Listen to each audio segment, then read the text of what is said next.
ভাবা যায় একটা গরু এই মুহূর্তে সারা পৃথিবী চিনে, এই গরু না অবশ্য এটার নাম মহিষ, আমার মাঝে মাঝে একটু ভেজাল হয় আর কি।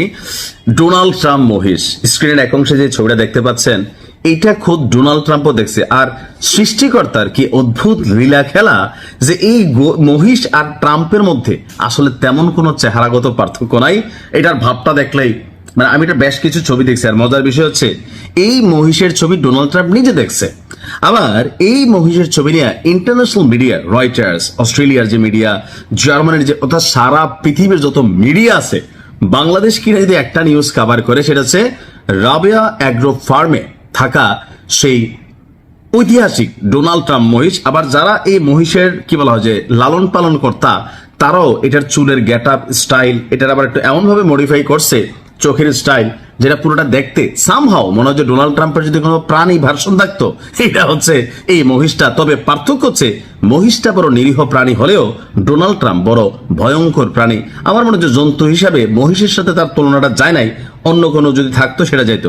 এখন আসুন এই কি বলা হয় যে অ্যালবিনো জাতের মহিষ, দেশি মহিষ না, দেশি মহিষ কালা আমার মতন কুচকুচা, আর বিদেশি দেখেন আমি দেখছি ছোটবেলায় অনেকের ঘরে বিদেশি বাচ্চার ছবি ঝুলাই রাখতো, যাতে কারো বাচ্চা বাচ্চা হয় দেখবেন বিদেশি ফটো ঝুলাই রাখতো, কারণ আমরা ঘরে হয় কালা ছালা, অনেকের ঘরে সুন্দর যারা ফসা টসা বিয়ে করেন।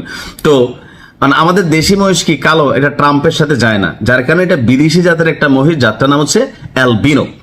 আর এই ডোনাল্ড ট্রাম্প একটু আগে এটা কিন্তু বিক্রিও হয়ে গেছে, আমি দেখলাম কিছুক্ষণ আগে যে নারায়ণগঞ্জের রাবেয়া অ্যাগ্রো ফার্ম এই গরু এই মহিষ আবার যে কিনছে তার কাছে এটা রাজস্বিক একটা লাল গালিচা দিয়া হ্যাঁ মহিষ যাচ্ছে, তাকে বিদায় করা হয়েছে। কেন?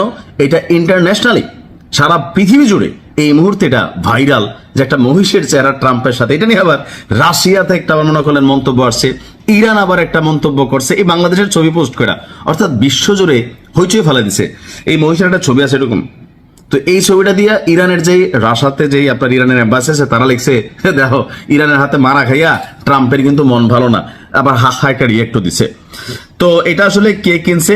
বিশালাকার এই মহিষটিকে আমি যতদূর দেখলাম যে খামারের মালিকরা তারা আবার এখানে নাম ওইভাবে পরিচয় প্রকাশ করে নাই। তো ক্রেতা হিসেবে যিনি আছেন তিনিও শৌখিন মানুষ, তার নাম যতটুকু আসছে সামির। তো তিনি বলছেন যে মানে এই মহিষটাকে দেখা মাত্রই তিনি পছন্দ করেছেন, পরে হঠাৎ করে আপনার এটা ভাইরাল হয়ে গেছে। অর্থাৎ এই মহিষটা তিনি আগেই পছন্দ করে রাখছিলেন, এখন সোশ্যাল মিডিয়ার যুগ, কেউ একজন পোস্ট করছে একটু ভিডিও করে, আর ট্রাম্প বিশ্বজুড়ে আলোচিত একটা ক্যারেক্টার, সো সেই ক্ষেত্রে এটা মুহূর্তের মধ্যে ভাইরাল হয়ে গেছে। এখন মহিষটার ওজন কিন্তু কম না, এটার ওজন হচ্ছে 700 কেজি। আর এই মহিষটি কুরবানির হাটে তোলার আগে লাইভ ওয়েটে প্রতি কেজি 550 টাকা দরে, অর্থাৎ কুরবানির আগে মানে ভাইরালের আগেই এটা যে সামির ক্রেতা তিনি 550 টাকা করে কেজি, অর্থাৎ 3,85,000 টাকায় এটা কিনেছেন রাজধানীর জিনজিরা এলাকার বাসিন্দা সামির। তো এটা নিয়ে তিনি খুবই এই মুহূর্তে মানে তিনিও প্রাউড ফিল করতেছেন যে তার মহিষটা বিশ্বজুড়ে ভাইরাল। তবে তার কাছে যাওয়ার পরে যে লাল গালিচা কাপড় টাপড় রাজস্বিক পোশাক করে বিদায় করা হয়েছে, আমার ধারণা যে আজকের দিনে এটা সারা বাংলাদেশের যারা কন্টেন্ট ক্রিয়েটার আছে তারাও এটা নিয়ে কথা বলবে, টেলিভিশন সেন্টারগুলো এটা নিয়ে কথা বলবে। যাই হোক, আমার কাছে মনে হয়েছে যে এই ভিডিওটা হয়তো একটা কেমন টাইপের ভিডিও, আচ্ছা কমেন্টে লিখেন। ভালো থাকুন, আসসালামু আলাইকুম।